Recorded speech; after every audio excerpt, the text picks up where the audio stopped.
Gloria al Señor, sean todos bienvenidos otro día a este estudio de la palabra del Señor. Gloria a Dios porque Él está obrando, Él está siempre aquí con nosotros. Gloria al Señor, bienvenidas todas mis hermanas. Qué bendición tenerlas hoy, esta mañana. Y estamos en la armonía de los evangelios, estamos viniendo, hemos estado viendo, perdón, estos días, estas semanas pasadas a Juan el Bautista. Vimos lo que es el hombre, quién era Juan el Bautista, ¿verdad? Su mensaje, estuvimos viendo su mensaje y la presentación de Jesucristo. Todo esto, este bloque de la historia, lo estamos viendo, estamos tocando los 4 evangelios, Mateo capítulo 3 del 2 al 12, estamos viendo Marcos 1, 2 al 8, Lucas 3 del 3 al 18 y Juan capítulo 1, 19 al 28. Este bloque vamos a estar tocando los 4 evangelios que tiene que ver todo con Juan el Bautista, su mensaje y la presentación del Mesías, de Jesucristo. Hablamos sobre él, sobre su mensaje, su vestimenta, el mensaje del arrepentimiento que estaba, de que predicó, el hacer frutos de arrepentimiento. Hablamos del fruto del arrepentimiento la semana pasada y estuvimos hablando de precisamente, ¿verdad? De ese fruto, de cómo se da el fruto del arrepentimiento, de cómo Juan el Bautista habla de que todo valle se rellenará y se bajará todo monte y collado. Los caminos torcidos serán enderezados y los caminos ásperos allanados, y verá toda carne la salvación de Dios. Eso dice Lucas capítulo 3 del 5 al 6.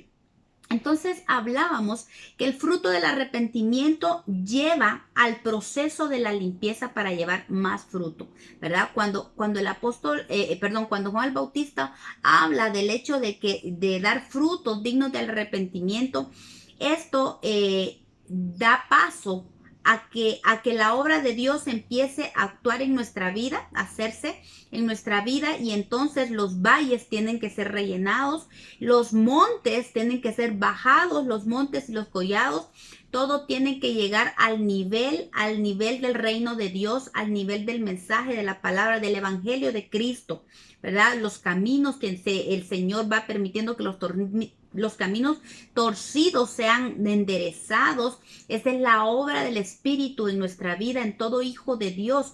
Y aún creo que este proceso de los valles rellenados, de los montes tienen que ser bajados, los caminos torcidos y los caminos ásperos allanados, este proceso aún está siendo en la iglesia de Cristo, en nuestra vida. Hay muchos valles que el Señor está permitiendo que nosotros pasemos, pero es para que sean rellenados, ¿verdad? El Señor permite que se evidencien esos valles en nosotros de manera que se vayan rellenando, y también esos montes, esas áreas de la carne que son como montes, tienen que ser bajados y allanados. Eso lo permite el Señor en nuestra vida. Por eso la importancia del arrepentirnos, del humillarnos delante de Dios, para que no seamos quebrantados por Dios, sino que nosotros mismos nos humillemos y nos quebrantemos delante de Dios para que esos montes sean bajados, los caminos torcidos que sean enderezados. Cuando le permitimos al Señor que obre en nosotros, Él viene y endereza nuestros caminos. Los caminos torcidos y los caminos ásperos también son allanados por el Señor. Y cuando los caminos son ásperos, si ustedes se dan cuenta, siempre cuando quieren allanar un camino, entra una máquina, ¿verdad? Que va sacando la piedra, que va sacando espinos, que va rompiendo el camino, que está todo áspero, de manera de que quede allanado. Y por lo general, pues eso se llama proceso, y esos son procesos en nuestra vida. Cuando hay caminos ásperos en nosotros, el Señor nos mete a procesos de manera de que nosotros todos lleguemos a la estatura, a ese nivel de reino que todos tenemos que tener. Estas áreas, todo lo que habla Juan el Bautista aquí de los valles, de los montes, caminos ásperos y torcidos, son áreas en nuestra vida. Y el Señor permite que se vengan estos procesos en nuestra vida porque son necesarios, ¿verdad? Un terreno, por decir así, que no cumple los requisitos, ¿verdad? Valles rellenados, montes bajados, caminos enderezados y allanados. Terrenos que no estén trabajados no pueden ser aptos para el reino de los cielos. Así es que el Señor permite esto en nosotros. Gloria al Señor por la obra del Espíritu en nosotros, ¿verdad? Y vemos también aquí cómo la gente le preguntaba a Juan el Bautista, ¿qué haremos? ¿Qué haremos? ¿Verdad? Y vimos entre la gente, vimos a publicanos y vimos a soldados. Y me llamó mucho la atención, estaba yo meditando sobre lo que estábamos hablando de Juan el Bautista y me llamó la atención que los soldados le decían en Lucas capítulo 3:14, los soldados le decían, ¿y nosotros qué haremos? Y como Juan le dice, no hagáis extorsión a nadie, ni calumniéis, y contentaos con vuestros salarios. Y me llamaba la atención la palabra soldados, porque el apóstol Pablo habla que nosotros somos soldados de Jesucristo. Como buenos soldados de Jesucristo, dice el apóstol Pablo, que actuemos en contentamiento. Y creo que este mensaje es para todos los que nos consideramos soldados de Jesucristo. Y aquí, al igual que estos soldados preguntan qué haremos, nosotros también como soldados de Cristo tenemos que preguntarnos qué haremos, ¿verdad? Porque un soldado dice que es ejercer el apostolado. Muchas veces entendemos que el apostolado pues es un nombramiento del ministerio quíntuple que tiene mucha relevancia en estos tiempos, pero a la verdad el apóstol es un enviado y muchos ejercen papel de apostolado que ser enviado. Pero un apóstol dice que es una persona con deberes y funciones arduas. Así es que soldado es también sinónimo de apóstol, ¿verdad? Entonces, de cierta manera, yo creo que de cierta manera todo el cuerpo de Cristo, en todo el cuerpo de Cristo se efectúa el ministerio quíntuple, así como los apóstoles son enviados, cada hijo de Dios es enviado y tenemos deberes y funciones arduas, ¿verdad? Y dice que el soldado tiene como misión contender con las inclinaciones carnales, combatir con las inclinaciones carnales. Así es que el soldado de Jesucristo es aquel que está combatiendo diariamente con las inclinaciones carnales. Vea esta palabra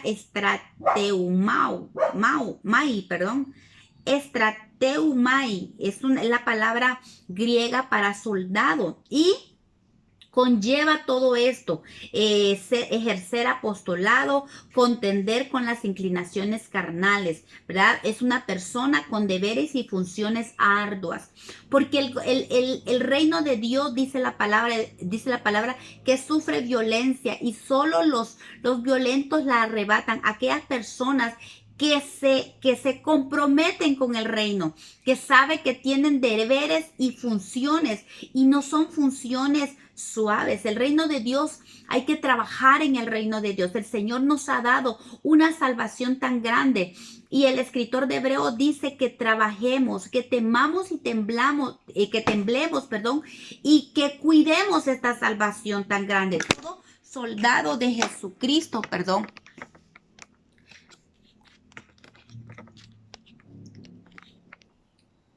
me disculpo, ¿verdad? Problemas técnicos. Bueno, pero todo soldado de Jesucristo tiene que estar consciente que tiene deberes y funciones arduas en el reino de Dios. Y esas funciones, esos deberes tienen que ver con la lucha que tenemos con las inclinaciones de nuestra alma, ¿verdad?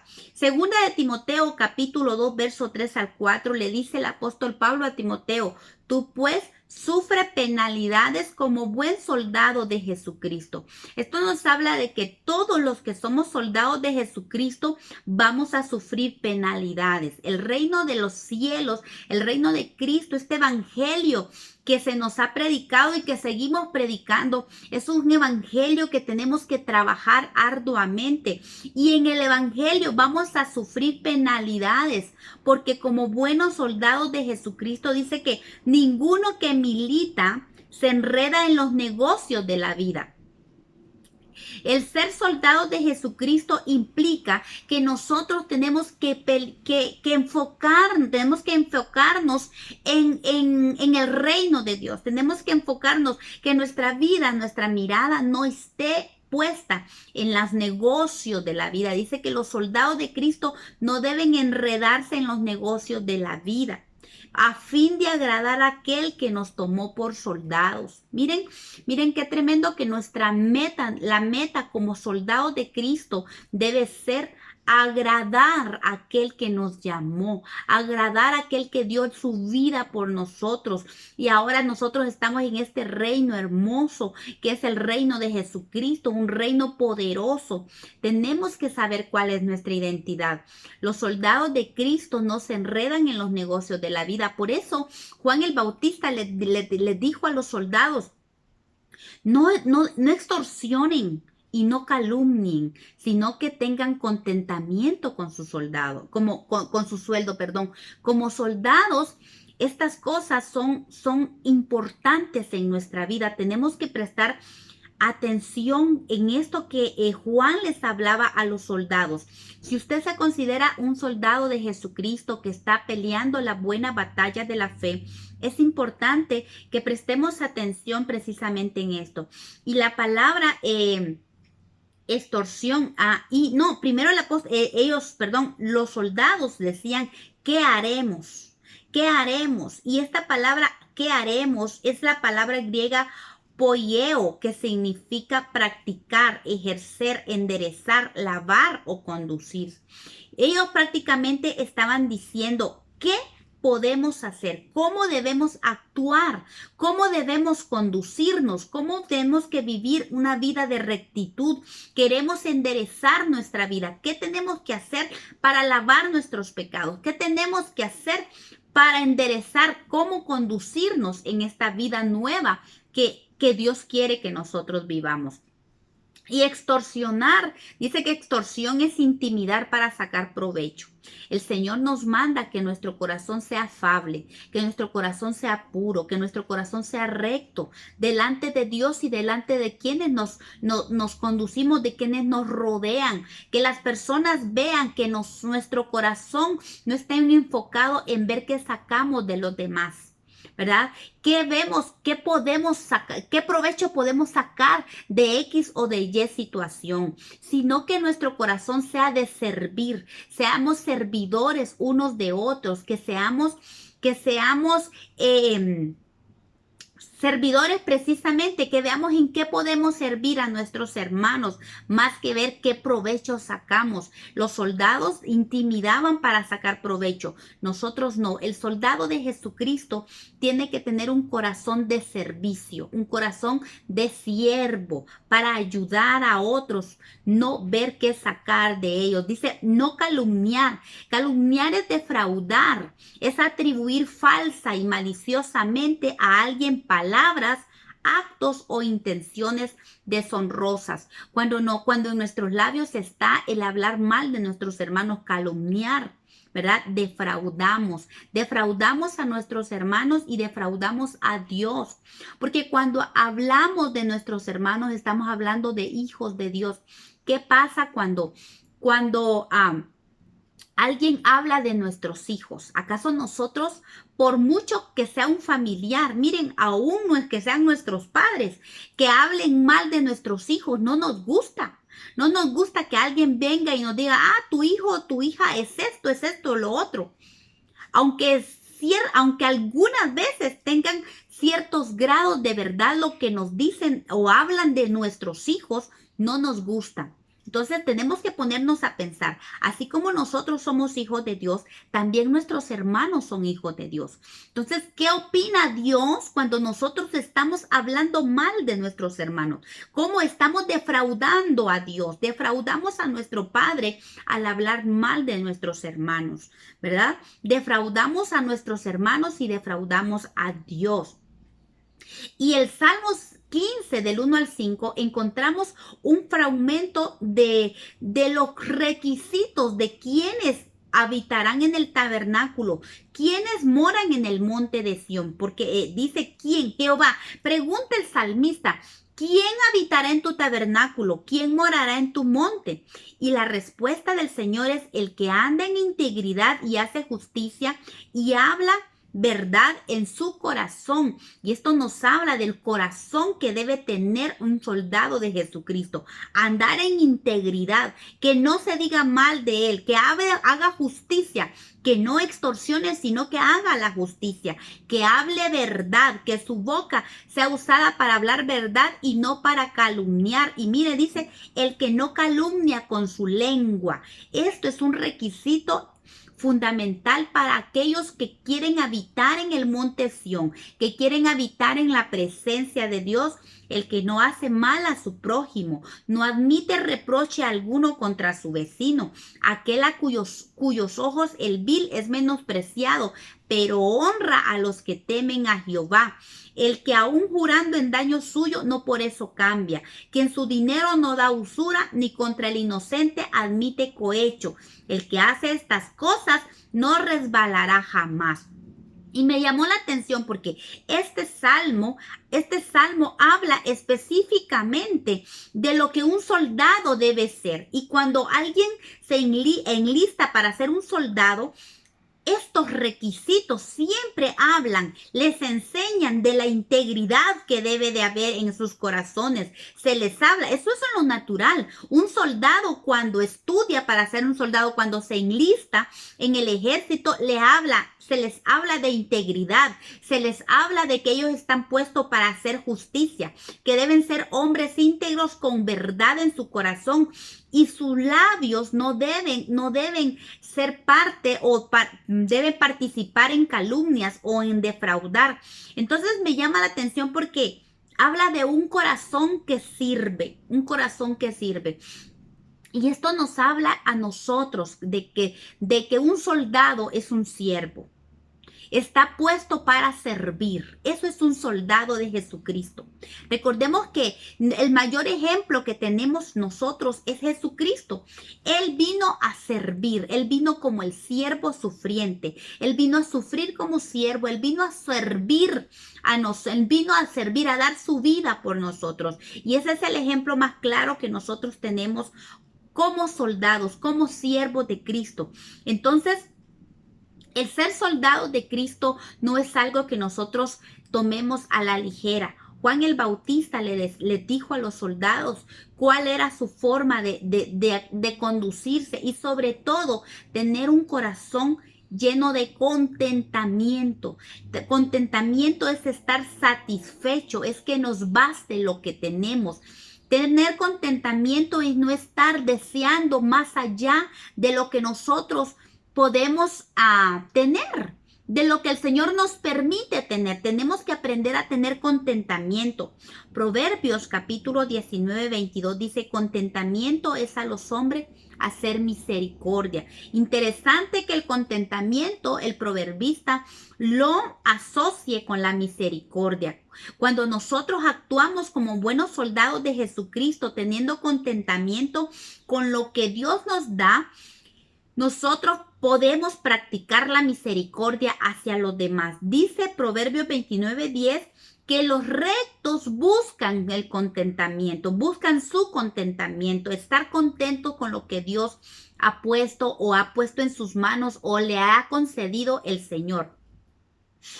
También el apóstol Pablo en la primera carta a Timoteo le habla de sobre tener contentamiento. Primera de Timoteo capítulo 6 del 6 al 12 dice, pero gran ganancia es la piedad acompañada de contentamiento. Mire esto, la piedad es una gran ganancia cuando va acompañada del contentamiento. El Señor nos ha dado el mensaje de la piedad, que es el evangelio, pero cuando nosotros unimos este mensaje o vivimos la piedad con contentamiento en nuestro corazón, es gran ganancia, dice el apóstol Pablo. Dice, porque nada hemos traído a este mundo y sin duda nada podremos sacar. Creo que cuando nosotros, como hijos de Dios, entendemos, y yo creo que es básico para los hijos de Dios, porque esto nos hace tener contentamiento y esto nos hace agradar a Dios, pero creo que es un mensaje para todo el mundo. El entender que nada hemos traído a este mundo, venimos desnudos y sin duda nada podremos sacar. Nadie puede meter en su ataúd, ¿verdad? Nadie puede ser enterrado con sus riquezas. Y aunque en la antigüedad los faraones eran enterrados con sus riquezas, pues la riqueza quedaba enterrada con sus huesos, mas no ellos disfrutaban de esa riqueza. Vemos ahora a los saqueadores de esos tesoros, ¿verdad? Aunque fueron enterrados con sus tesoros, no pudieron disfrutar, otros gozaron de esos tesoros. Sin embargo, dice la palabra de Dios que no podemos sacar nada de esta tierra. Este tiempo que se llama, este paréntesis que Dios abrió en la eternidad, que se llama tiempo, lo que está aquí, que es lo que vemos, que es lo que nosotros percibimos, esto no tiene nada que ver con la eternidad. Lo que está en este paréntesis de tiempo no puede salirse. No puede salir del tiempo, del cronos, no sale a la eternidad. Así es que, así como entramos a este paréntesis de tiempo desnudos, así también salimos de este paréntesis. No podemos sacar nada. Por eso el predicador decía, ¿qué le toca al hombre? Trabajar y disfrutar de lo que tiene. Mientras viva, uno tiene que aprender a disfrutar y a tener contentamiento con lo que tenemos, ¿verdad? Si no nos sobra, ¿verdad? Que no nos falte, que tengamos contentamiento. Agurde le decía al Señor, el proverbista Agur le decía al Señor, no me des riqueza, tampoco me des pobreza, dame lo necesario para vivir con contentamiento. ¿Por qué? Porque el exceso de riqueza nos puede separar de Dios y la pobreza, la escasez nos puede llevar a blasfemar contra Dios. Por eso le decía a él, dame lo necesario para que yo tenga contentamiento. Y esto es algo muy importante, el contentamiento. Cuando el Hijo de Dios tiene contentamiento, la verdad que no está pensando en la riqueza que tiene el vecino y que desear lo que otro tiene, ¿verdad? Sigue diciendo el apóstol Pablo, así que teniendo sustento y abrigo, estemos contentos con esto. Porque los que quieren enriquecerse caen en tentación y lazo y en muchas codicias necias y dañosas que hunden a los hombres en destrucción y perdición. Vea esto, cuando el corazón del hombre se inclina a enriquecerse, esto trae, ¿qué dice? Tentación y trae lazo. Y en muchas codicias necias y dañosas que hunden a los hombres en destrucción y perdición. Miren que cuando entendemos esto decimos, la verdad, Señor, dame el pan diario de cada día. Dame lo necesario para vivir en contentamiento, ¿verdad? Porque los que quieren enriquecerse caen en lazo.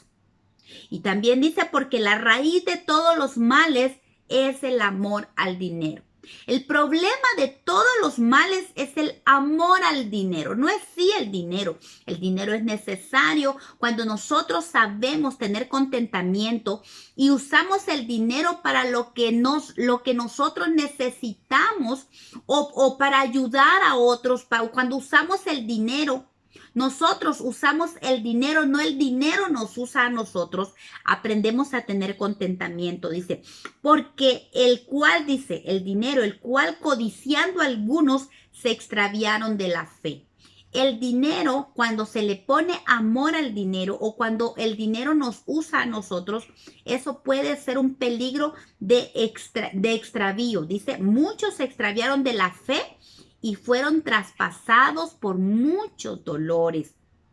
Así es que aprendamos a tener contentamiento como buenos soldados. Por eso Juan les decía, conténtense con el salario que se les da. No busquen más, busquen, abran puertas de maldad para enriquecerse ilícitamente. Mas tú, dice, mas tú, oh hombre de Dios, dice,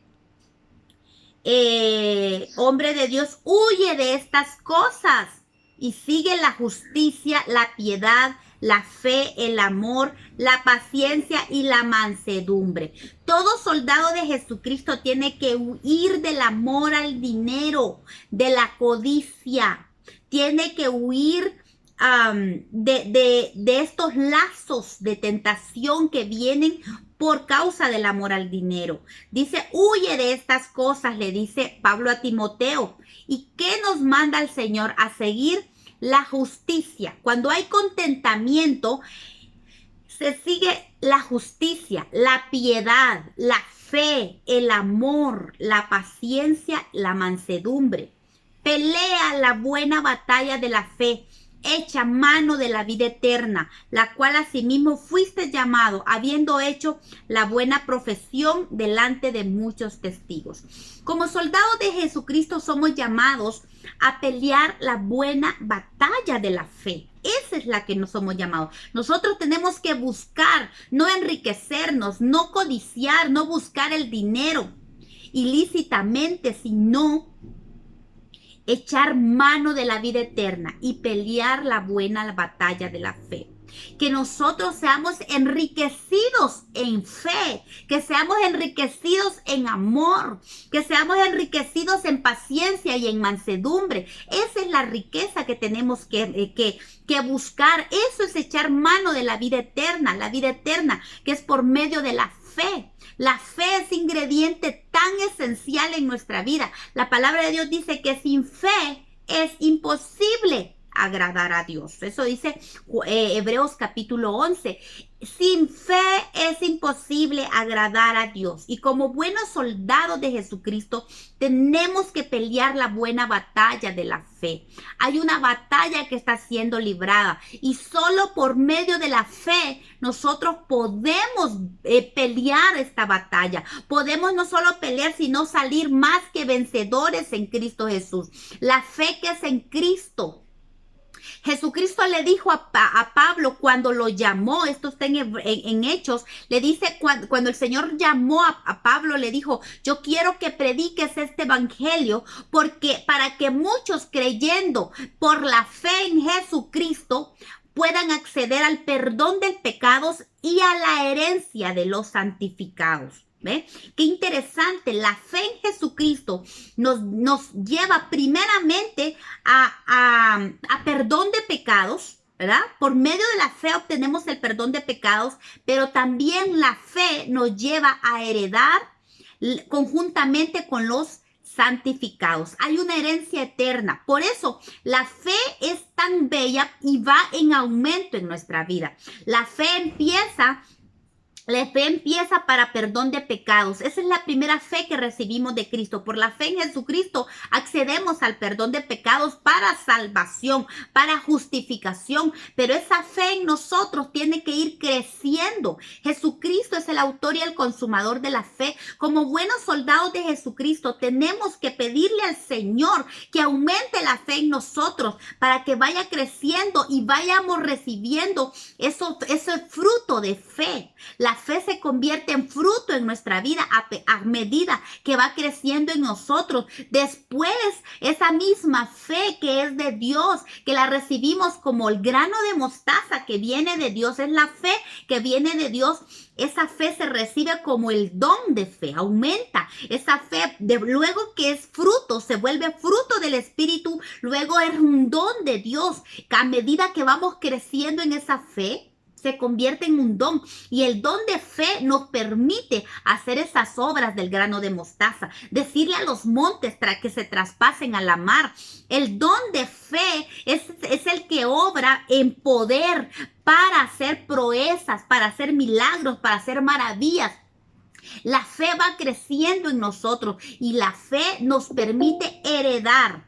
La fe nos permite heredar en Cristo las promesas, ¿verdad? Hay tantas promesas que tenemos en el Señor y todo es por medio de la fe en Jesucristo. Por eso el domingo que me invitaron a predicar, el Señor me daba este mensaje de la fe, de la importancia de ser mujeres, hombres de fe en el Señor.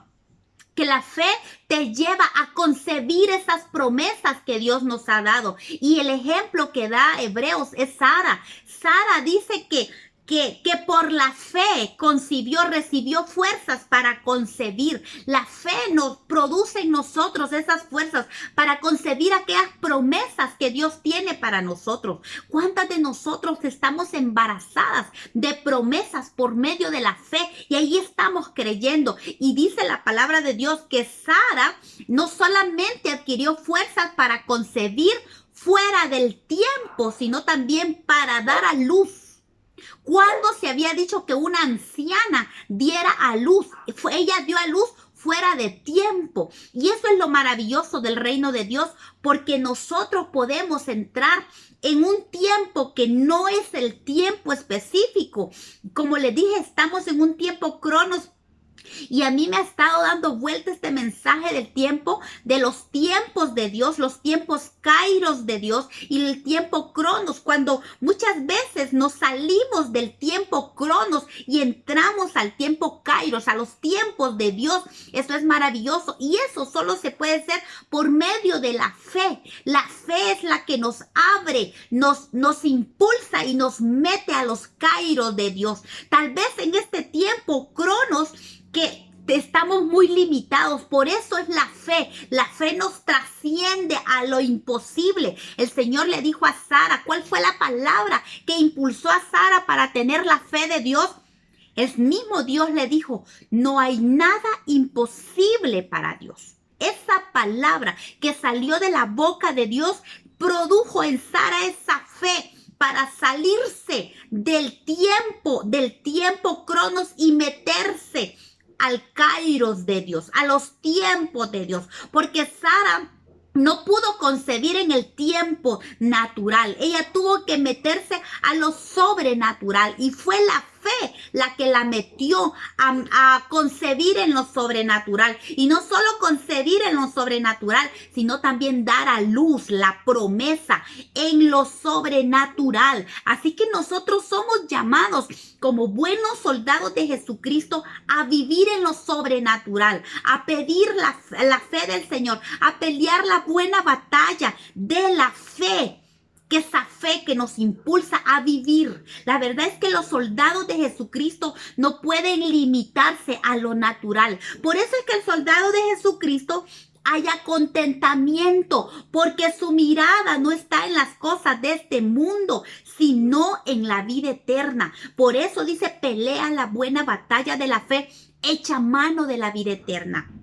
¿Cómo podemos echar mano de la vida eterna? Así como lo hizo Sara, con fe, arrebatando las promesas, no en los tiempos del hombre, sino en los tiempos de Dios. Porque cuando Dios nos mete a sus tiempos, todo es perfecto, todo fluye en la naturalidad de Dios. Esa promesa de Dios se vuelve algo poderoso en nosotros. Así que la fe nos produce meternos a los tiempos de Dios, a los kairos de Dios, para concebir y para dar a luz las promesas. Pero también hablaba de esta mujer Jocabed, la mamá de Moisés, que dice que por la fe ella escondió al niño Moisés, lo escondió por 3 meses en contra del edicto de Faraón, ¿verdad? A Faraón había dicho que todo varón tenía que morir, pero Jocabed, por la fe que Dios puso en ella, pudo guardar y proteger a ese niño. Entonces esa fe nos lleva no solamente a concebir y a dar a luz la promesa, sino también a cuidar lo que Dios nos ha dado por medio de las promesas de Dios, cuando son hechas en nosotros, a guardar y a cuidar, aún en contra de nuestra propia vida. El diablo va a levantar edictos, el diablo va a levantar palabras o maldiciones en contra de nosotros y de lo que Dios nos ha dado, pero si estamos aferrados a la fe de Dios, echamos mano de la vida eterna, vamos a sacar fuerzas, poder, vamos a recibir poder de Dios para luchar, para cuidar aquello que Dios nos ha dado. Y qué decir, también otra mujer interesante es Rahab, que dice que por la fe ella escondió a los espías.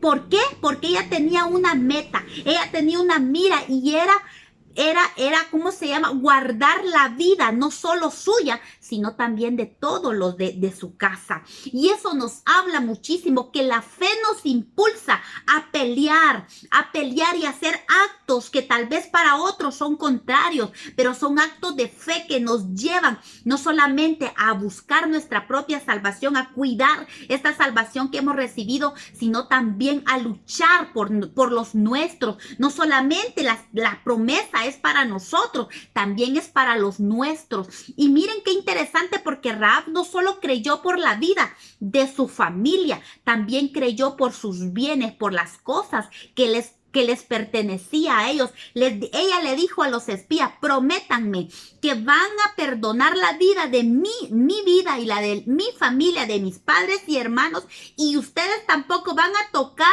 nuestros bienes. Ella creyó no solo por la salvación de su familia, sino también por sus bienes. Y eso nos habla que nosotros no tenemos que ser limitadas. Recordemos, el Señor dice: ensánchate, no seas escasa, extiende las cuerdas, las estacas, extiende tu tienda, no seas escasa. Y el Señor nos manda que nos empoderemos en fe, no solamente para creer, para producir, para la abundancia, no solamente espiritual, sino también para la material, porque es necesaria. Ojo, no teniendo nuestra mirada en eso, sino en Él, porque esas son añadiduras y tenemos que recibirlas de parte de Dios, porque vienen de Dios las añadiduras. Pero ¿qué dice Mateo 6:33? Puesto los ojos en Jesús, buscando primeramente el reino de Dios y su justicia, porque todo lo demás será añadido. Cuando nuestra fe está puesta en Jesús,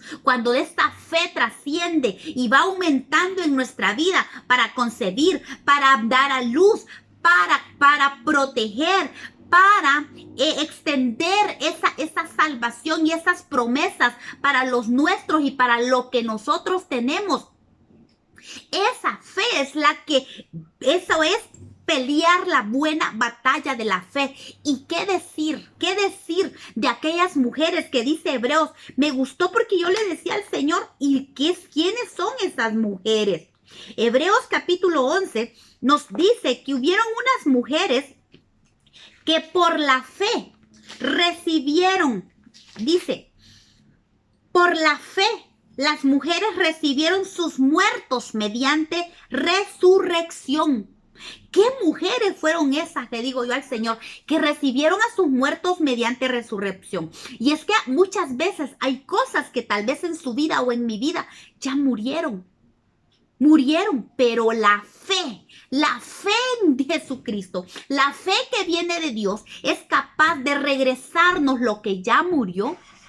Tal vez dirá: el tiempo pasó, tal vez no hice, mis hijos, por ejemplo, mis hijos ya crecieron, ya fueron formados y tal vez no actué bien, no fui una madre correcta y no sembré bien en mis hijos. Y también tal vez cosas que nosotros pensamos que ya están dadas por perdidas o ya están muertas. La fe puede producir que recibamos esos muertos en resurrección. Y eso habla.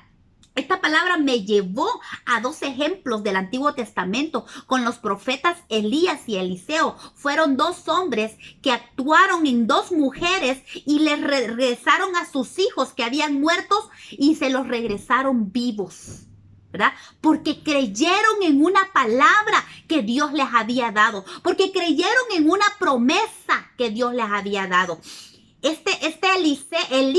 Elías resucitó al hijo de la viuda de Sarepta. ¿Recuerdan? Aquella mujer que había alimentado al profeta, que le había dado, que había creído en la promesa que el profeta le dijo de parte de Dios: la harina y el aceite no va a escasear en tu vida, en tu casa, y vivirás tú y tu hijo.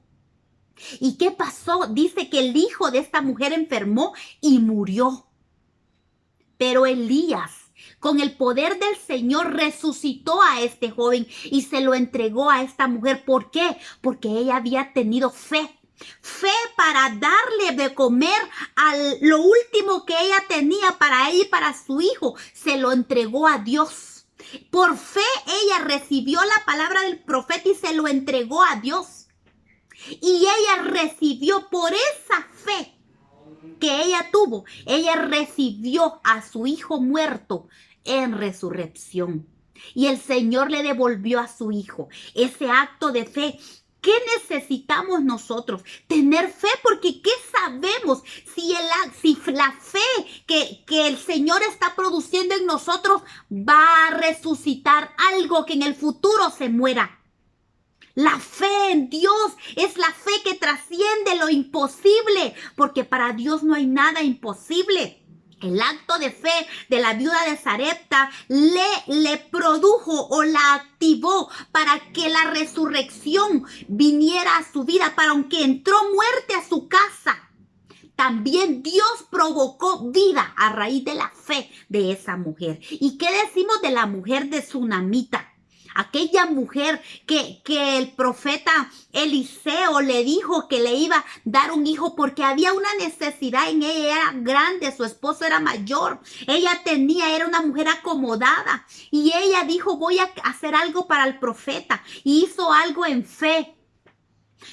Dio en fe para el profeta, y el profeta le dijo: ¿qué quieres que Dios haga por ti? Y ella incluso no pidió nada, pero le dijo el profeta: vas a tener un hijo en un año, en cuando yo regrese vas a estar abrazando a un niño. Y dice la palabra de Dios, dice la historia bíblica, que este muchacho creció y un día tuvo un derrame cerebral por la insolación, murió el muchacho, y ella corrió al profeta. Y viene el profeta Eliseo y le da el báculo a Jesse y le dice: lleva este báculo y ponlo sobre el niño. Pero esta mujer no se quedó allí. Le dijo al profeta: yo no me muevo de aquí. Yo me quedo aquí contigo hasta que vea la obra de Dios. Y eso es un acto de fe maravilloso. Ella le dice: yo me quedo aquí, porque así como tú me diste por boca tuya, Dios me dio un hijo. Yo sé que también por ti el Señor va a regresarme a mi hijo. Y no me muevo de aquí hasta verlo. Y dice que eso movió al profeta, porque el profeta no quería moverse, el profeta no quería ir hasta donde estaba el niño. Pero al ver la fe de esta mujer, la convicción que tenía esta mujer, dice que el profeta ya no se fue con ella hasta allá. Y cuando llegó Jesse, le estaba poniendo, su siervo Jesse le estaba poniendo el báculo sobre el niño, pero el niño no resucitaba. Pero la fe de esta mujer fue suficiente para que Dios obrara a favor de ella y recibió a su hijo vivo. Entonces, en este libro en esta carta a los Hebreos, en el capítulo 11, vemos 5 mujeres que actuaron en fe y así fue retribuida. Y eso es actuar en fe, eso es pelear la buena batalla de la fe, es echar mano de la vida eterna como buenos soldados de Jesucristo. Eso dice la palabra. El mensaje de Juan el Bautista es un mensaje confrontativo, es un mensaje demandante, y es para nosotros también. Así como le dijo a esos soldados a tener contentamiento, pero ese contentamiento viene por medio de la fe que es en Cristo Jesús. Tiene que dar a nuestra vida contentamiento y debe bastarnos para vivir en la piedad que es en nuestro Señor y que nos enseña permanecer en Jesucristo. La fe en Jesucristo nos hace permanecer en Él, y no solamente permanecer en Él, sino que también ser fructíferos para dar esos frutos de arrepentimiento. Este mensaje de Juan el Bautista es poderoso. Pero también vemos entonces que Juan el Bautista presentó al Mesías. Y dice Mateo capítulo 3 del 11 al 12. Yo a la verdad os bautizo con agua para arrepentimiento. Pero el que viene tras mí, cuyo calzado no soy digno de llevar, es más poderoso que yo. Él os bautizará con Espíritu Santo y fuego. Su aventador está en su mano y limpiará su era y recogerá el trigo en el granero y quemará la paja en el fuego que nunca se apagará. Dice, y esto lo vemos también en Marcos capítulo 1 al 7, dice lo mismo que cómo presentaba Juan el Bautista a Jesucristo, que él venía detrás de él, uno que era más poderoso que él, que decía, yo no soy digno de desatar encorvado la correa de su calzado.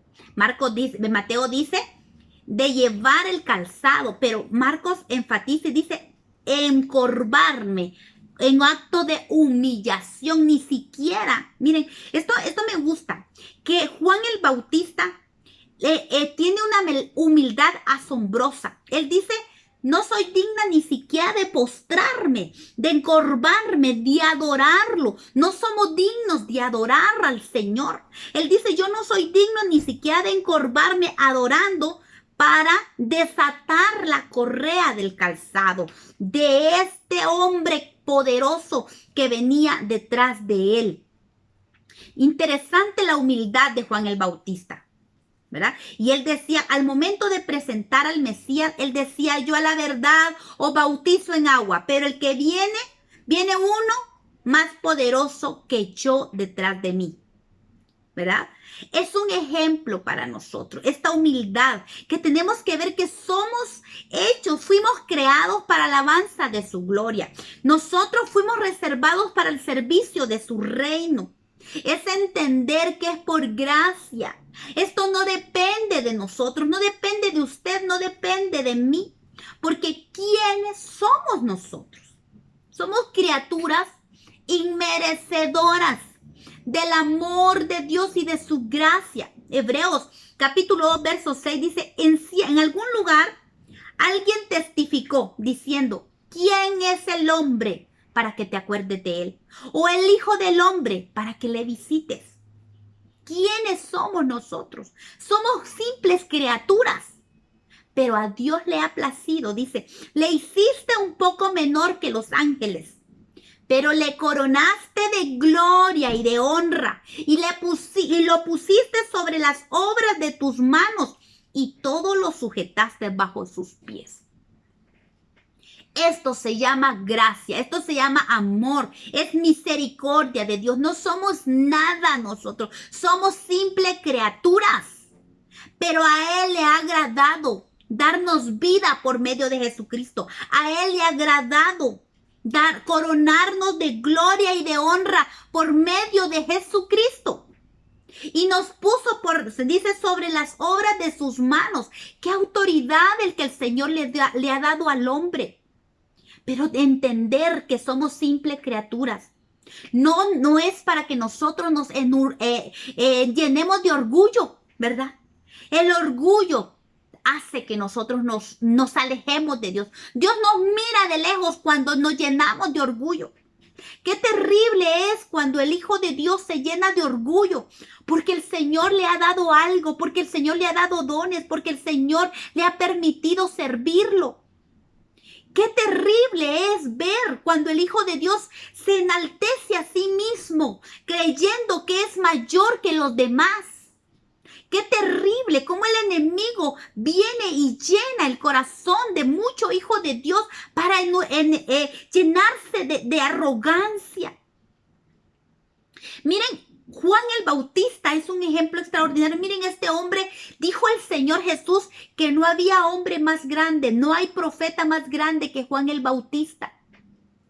Pero los pequeñitos del reino vamos a ser mayores que él. Miren, pequeñitos. No está hablando de los orgullosos ni de los soberbios, sino de los pequeños, de aquellos que se hacen pequeños ante él. Miren, este hombre dijo, yo no soy digno ni siquiera de encorvarme para desatar la correa de sus pies. ¿Quién soy yo para que el Señor me haya mandado a anunciar, a preparar el camino del Señor? Yo solo soy una simple voz que clama en el desierto. ¡Qué humildad la de este hombre! Yo creo que es algo que la iglesia de Dios necesita en este tiempo. Necesitamos la humildad de Dios. Necesitamos aprender de Juan el Bautista. Hombre, qué humildad más extraordinaria que venía de Dios. Reconocer quién era Él y quién es Jesús. Eso tenemos que hacer nosotros. Miren Romanos capítulo 12, verso 3 dice, digo pues, por la gracia que me es dada a cada cual que esté entre vosotros, que no tengan, dice, que no tenga más alto concepto de sí que el que se debe tener, sino que piense de sí con cordura, conforme a la medida de fe que Dios repartió a cada uno. Que cada cual de nosotros no tengamos mayor concepto, más alto concepto del que debemos tener. Somos siervos de Dios, soldados de Dios, indignos, inmerecedores de la gracia de Dios, pero que Él nos ha dado, nos ha coronado de gloria y de honra. Y a cada uno de nosotros nos ha dado una medida de fe conforme a su voluntad. Él nos repartió a todos una medida de fe. Así es que ninguno de nosotros puede alardear de algo que otro tiene, porque hay una fe que se nos ha dado a unos, pero a otros se les ha repartido otra fe, otro tipo de fe, una medida de fe diferente. Por lo cual todos nosotros somos parte de un cuerpo. Ninguno sobra, ninguno falta. Nosotros tenemos que entender. Aquí el apóstol Pablo habla de la importancia de los miembros del cuerpo de Cristo. El ojo no puede creerse más superior a la mano o la boca superior al ojo. Todos tenemos nuestro lugar en el reino, una medida de fe. Eso nos habla de tener contentamiento. Bendito Dios, soy un ojo, puedo ver. Pero gracias a Dios, sin menospreciar la boca, sin menospreciar los pies.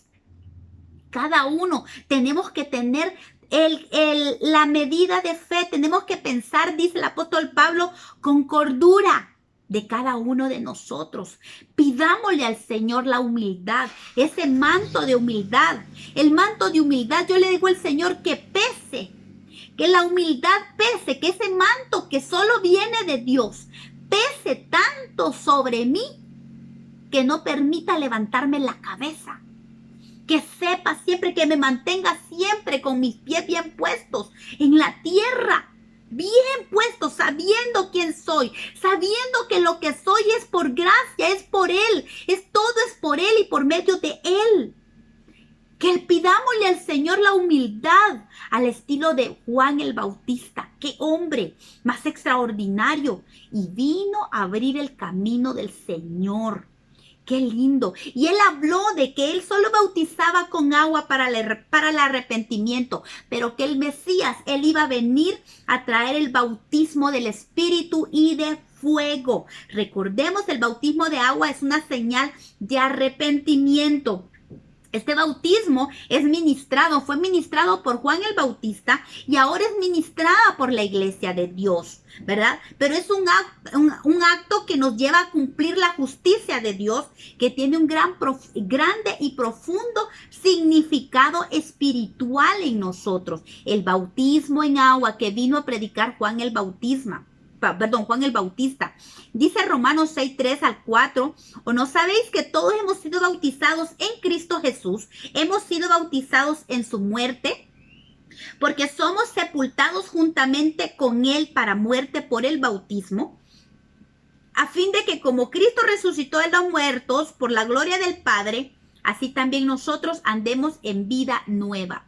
El bautismo del arrepentimiento, el bautismo en agua, es un acto precioso donde se evidencia que somos sepultados juntamente con Cristo para muerte en la carne, para que la carne muera y para que seamos resucitados a nueva vida en la gloria de Jesucristo, para que andemos en una vida nueva.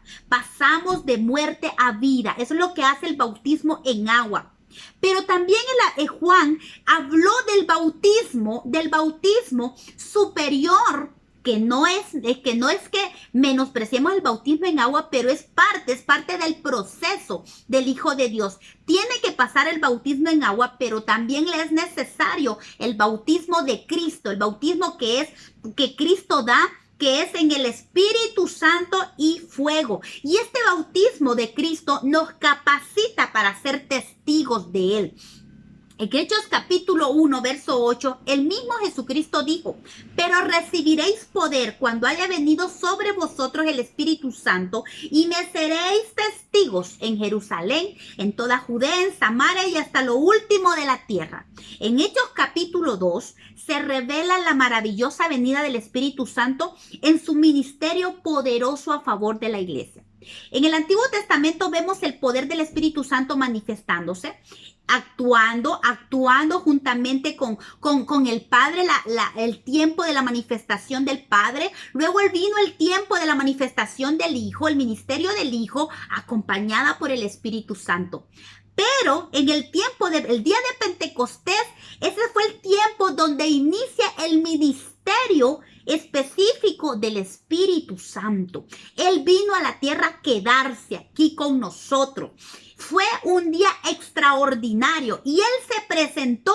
Su venida vino con un don maravilloso. Su venida trajo un regalo precioso para los hijos de Dios.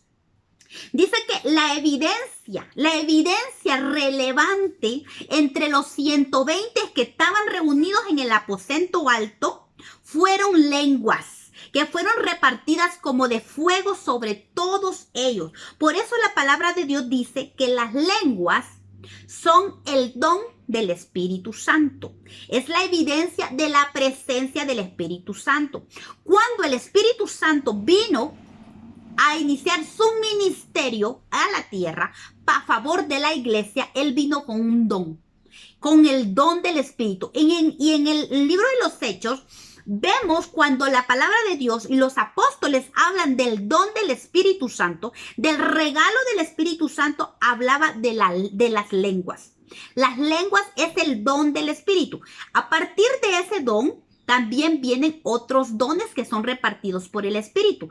Pero el don específico que vino el día que repartió el Espíritu, el día que vino, que inició su ministerio, que dio a luz a la iglesia de Cristo, fueron las lenguas.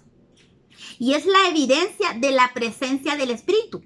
Cuando vino el Espíritu, ¿qué fue lo que repartió? Lenguas. Y esa es la evidencia de la presencia del Espíritu Santo en su iglesia. Hechos capítulo 2, verso 38, Pedro les dijo a los que reaccionaron al mensaje que Pedro había dicho. Él dijo: arrepentíos y bautícese cada uno de vosotros en el nombre de Jesucristo para perdón de pecados. ¿Ve? Este es el primer bautismo. El arrepentimiento, el que habló Juan el Bautista. El bautismo en agua, que es para perdón de pecados en el nombre de Jesucristo. Y luego dice: recibiréis el don del Espíritu Santo. Y recibiréis el don del Espíritu Santo. Aquí el apóstol Pedro está enfatizando, ¿ve? El proceso de convertirnos en hijo de Dios, del Hijo de Dios, arrepentimiento, bautismo en agua y bautismo en el Espíritu Santo, recibiendo el don de lenguas. En Hechos capítulo 10, verso 45, para respaldar esto, en la casa de Cornelio se manifestó también el don del Espíritu Santo. Dice Hechos capítulo 10, verso 45. Dice la palabra de Dios. Dice: porque los oían que hablaban en lenguas y que magnificaban a Dios. Entonces respondió Pedro: ¿puede acaso alguno impedir el agua para que no sean bautizados estos que han recibido el Espíritu Santo también como nosotros? Miren, ellos, dice Pedro, ellos recibieron el Espíritu Santo. ¿Cuál fue la evidencia? Las lenguas con que magnificaban al Señor. También en Hechos capítulo 19 del 2 al 6, el apóstol Pablo, cuando llega a Éfeso, le encontró a unos creyentes en la fe allí y les dijo: ¿recibiste el Espíritu Santo cuando creíste? Y ellos le dijeron: ni siquiera hemos oído si hay Espíritu Santo. Entonces dijo: ¿en qué pues fuisteis bautizados? Ellos dijeron: en el bautismo de Juan. Dijo Pablo: Juan bautizó con bautismo de arrepentimiento, diciendo al pueblo que creyesen en aquel que vendría después de él, esto es, en Cristo, Jesús el Cristo. Cuando oyeron esto, fueron bautizados en el nombre del Señor Jesús, y habiéndoles impuesto Pablo las manos, vino sobre ellos el Espíritu Santo y hablaron en lenguas y profetizaron. Entonces, estos versos dan una evidencia clara de la importancia del don del Espíritu Santo. El bautismo de Cristo nos capacita, el bautismo de Cristo, que es el bautismo del Espíritu, nos capacita para ser testigos del Señor con poder, ¿verdad? Con poder en los últimos tiempos. Lamentablemente, el enemigo ha trabajado fuertemente en la iglesia, en la mentalidad de la iglesia, para menospreciar el don del Espíritu Santo, que son las lenguas. Precisamente para que ésta no tenga el poder en Jesucristo, el poder que Jesucristo prometió para ser testigos. Por eso vemos iglesias donde no hay manifestación de lengua, donde no hay manifestación del don. Muchos dicen: no, es que el Espíritu, todos tenemos el Espíritu Santo. Pero no importa si hablan lenguas o no hablan lenguas. Aquí acabamos de ver específicamente. Pablo le dijo a los creyentes en Éfeso la importancia de recibir el don del Espíritu Santo, que eran las lenguas. Y no solamente ellos recibieron las lenguas, sino que también profetizaban también. Se empezaron a activar otros dones. El don de las lenguas activan otros dones por medio del Espíritu Santo. Y qué importante es que la iglesia de Cristo vuelva.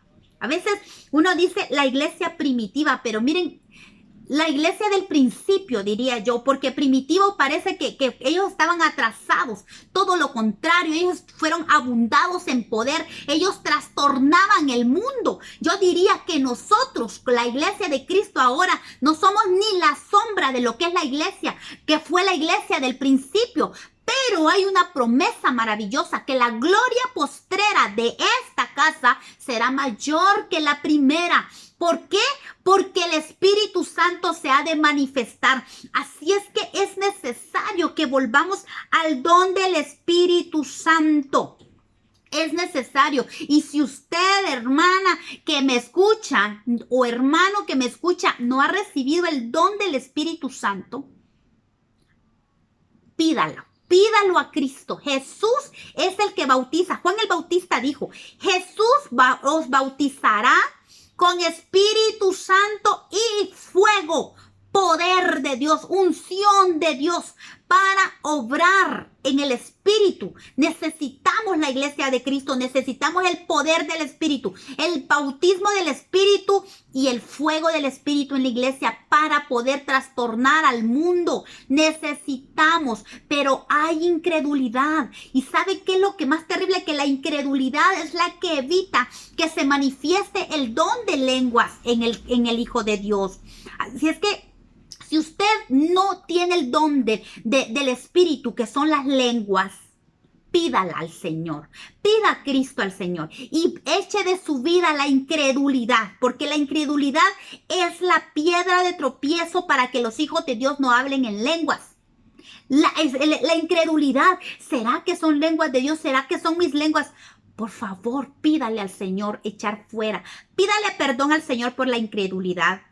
Y pídale fe al Señor, la fe de Cristo, que le va a hacer que le va a llevar a recibir el don del Espíritu que activa los demás dones del Espíritu Santo de Dios. Y la iglesia de Dios lo necesitamos. Y es tiempo de que oremos al Señor para que el don del Espíritu se manifieste en el Hijo de Dios. Porque hoy hemos visto, pues se pueden ver personas que están siendo enviadas sin haber recibido el don del Espíritu. Y eso es bien peligroso. Porque cuando no recibimos el don del Espíritu podemos ser confundidos. El don del Espíritu es una cobertura de Dios, es una capacitación, es un revestimiento para ser testigos, para obrar, para ser enviados por el Señor, ¿verdad? Vemos, es claro en el en la iglesia del principio, primero tenían que recibir el don del Espíritu, ser bautizados para ser enviados, porque eso los capacitaba y les daba poder. Esas fueron las palabras de Jesucristo. Y recibiréis poder cuando haya venido sobre vosotros el Espíritu Santo. Así es que Juan el Bautista predicaba y presentó a Jesucristo como el hombre poderoso o el Mesías de Dios, el enviado de Dios que iba a bautizar con el Espíritu Santo y fuego. Así es que anhelemos, la iglesia de Dios, tenemos que anhelar esto para poder ser testigos verdaderamente con el poder de Dios para testificar al mundo. Hay un mundo que se está perdiendo, hay un mundo que sufre porque la iglesia de Cristo no está manifestando el poder de Dios. Oremos a Dios por la iglesia. Oremos para que nuestros hermanos, la iglesia de Cristo, hay iglesias completas, iglesias enteras, congregaciones completas donde no hay manifestación del don del Espíritu. Y estas iglesias necesitan ser despertadas. Oremos al Señor para que la iglesia completa sea despertada al Espíritu Santo, porque ese es el bautismo de Jesucristo. A eso Jesucristo es el que bautiza con eso. Y pidamos la fe de Cristo para pelear la buena batalla de la fe por medio del Espíritu, echando mano de la vida eterna. Gloria al Señor, Dios les bendiga. Y oro al Señor para que esta palabra, si usted la está escuchando, lo mueva. Si usted no ha recibido el don del Espíritu Santo, clame al Señor y anhele el don del Espíritu Santo. Hemos visto con palabra misma la importancia de las lenguas como iglesia de Cristo, como hijo de Dios. Amén. Dios le bendiga y hasta la próxima semana. Amén.